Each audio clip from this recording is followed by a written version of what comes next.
So yeah, I'm David. I'm an atheist. Have been for probably 5 years. I've known I have been for maybe the last two.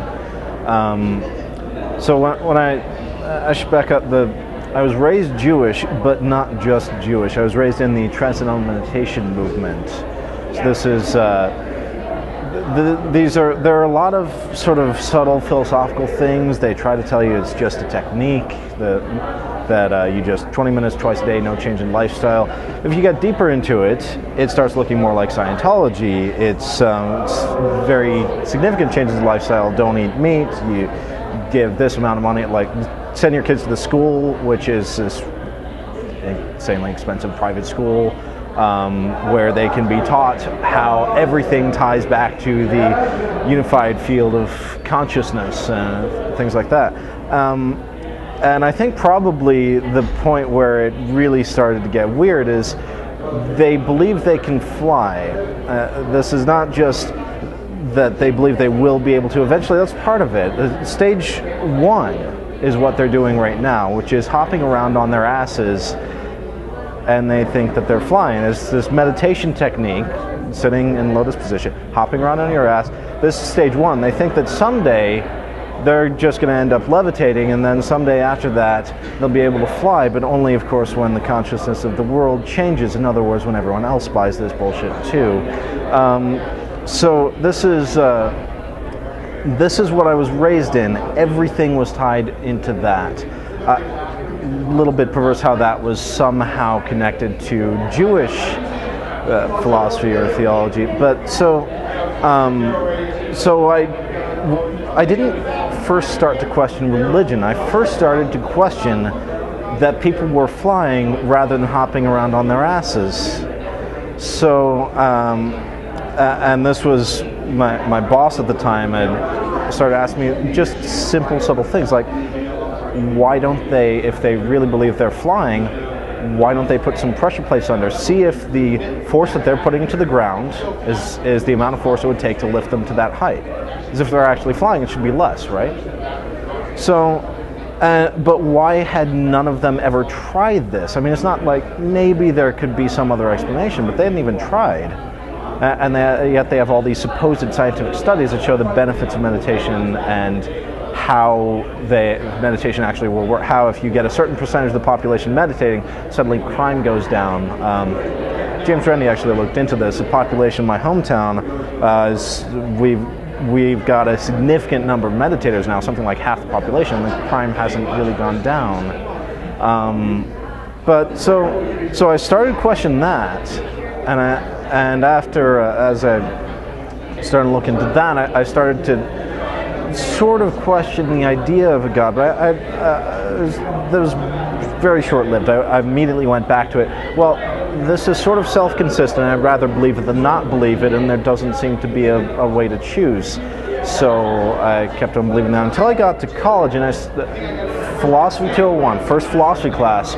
What do they teach you? Arguments for and against God. I'd never heard this stuff before. Argument from evil, first cause argument, things like that. And I was trying to support the arguments for God, but it started sounding really weak. And so and in the meantime, I wasn't doing very well at all in college. See, I went to this private high school where no one ever, Maharishi School of the Age of Enlightenment, no one ever wanted to do anything negative. So very hard to actually drop out of that, and I really should have failed some classes, but instead I was given every opportunity to correct it. So I actually failed meditation by not showing up. I had to make that up over the summer before I went to school, or to college. So when I went to college, I was questioning these things in philosophy, but I also wasn't really going to class. I actually passed my first comp sci class that way, but everything else didn't work so well. So I dropped out, and I was working for a while, and things were, I just had no self-discipline. And there was always this idea that at some point I'll figure out, there will be some magic, maybe I'll start meditating again, maybe that will work.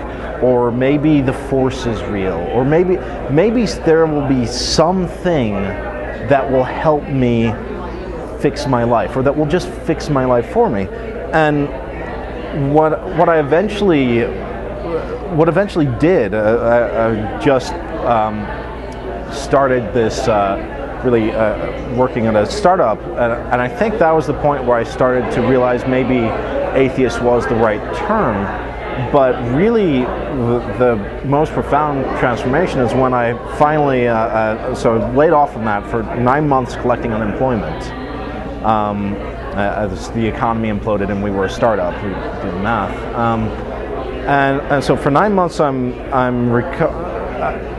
just sort of incubating and hanging on and watching the atheist experience, thinking I'm going to show them how they're wrong and you should really be an agnostic, or things like that, how arrogant they are, and finding myself agreeing with everything they're saying, but not just atheism, but giving up on the idea of magical thinking, on the idea that there's something that will fix my life other than just doing it and just getting it right. And so that's and maybe there is an afterlife, but this is the one life that I know I have, and this is the one chance that I know I have to make it right. And that's when, once I actually got that figured out, that's when I went back to school.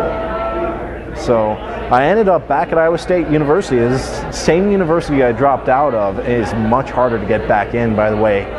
You have to petition and everything. And I was very closeted at that time, not because I was really afraid of backlash, but because there were a total of about 3 or 4 different people at the university, any one of whom could have just gotten me dismissed.